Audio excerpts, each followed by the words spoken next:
Have Lived 1,000 Years by Olivia Benton Jackson. By Jenny Wendow, Corinne Rigo, Colleen Reich, Clara Spangenberg. The story that our group read was I Have Lived 1,000 Years by Olivia Benton Jackson. This extraordinary journal of a youthful Jewish teenage girl and her family's life during the point in time of the Holocaust is bursting with various emotions of contentment, misery, anger, depression, and lack of hope.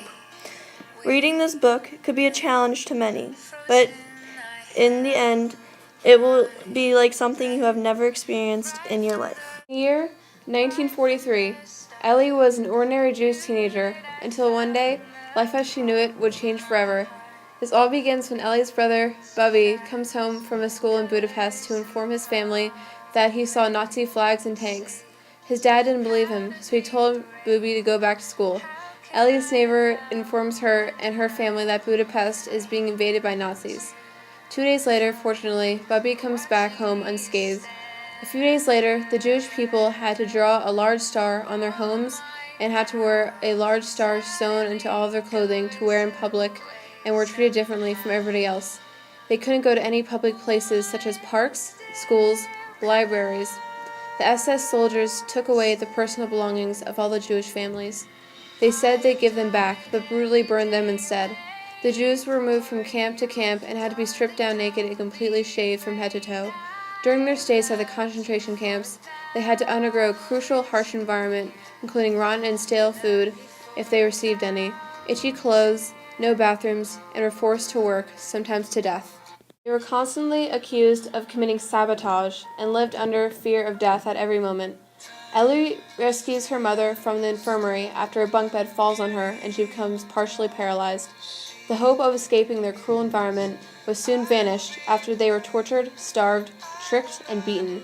When the Nazis, disguised as the Red Cross, tricked the Jews into lining them up at a soup station, the Nazis brutally fired at them with machine guns, killing and severely injuring thousands of innocent, confused, and shocked women and children. A few important characters to remember while reading this story are Ellie Friedman, a 13-year-old girl who is the main character of the story. Mommy, a middle-aged woman, is the mother of Ellie and Bubba. She favors her son over Ellie because of his physical feature, talent, and personality. Ellie often ponders why her mother treats her this way. Bubba is a 16-year-old boy and the brother of Ellie, goes to school in Budapest and is the first to witness the terrors of the Nazi Party. Daddy, a middle-aged man, is the father of Ellie and Bubba and the husband of Mommy. He gets separated from his family during their move from ghettos to ghettos. The SS are a German officer and also plays a very important role in the story. The word SS means Protective Squadron. They are a major military organization under the rule of Adolf Hitler and the Nazi Party. They were primarily responsible for the worst crime against humanity during World War II. The story begins in Samorja, Germany, but later takes place in Germany during the Holocaust in the years 1943 through 1951. Jewish men, women, and children are moved from ghetto to ghetto and later from different concentration camps, where they are forced to work in brutal conditions, sometimes to their death. Hungary, in March of 1944, Ellie, along with many other Jews, cannot attend school, keep personal possessions, or talk to others besides those of who share their same religion. Then Ellie and the other Jews are forced to abandon their home and their belongings and move into a packed ghetto where privacy becomes a privilege and a luxury, and food is in short supply.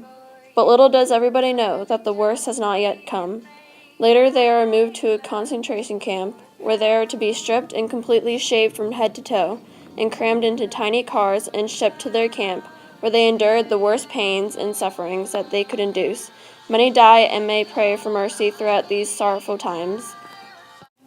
At the end of the story, Ellie, Mommy, and Bubby are rescued by the Americans and arrive home safely. They receive unfortunate news that their beloved father passed away just days before liberation. Later, their family moves to America in search of a better life, in the hope of a new found freedom.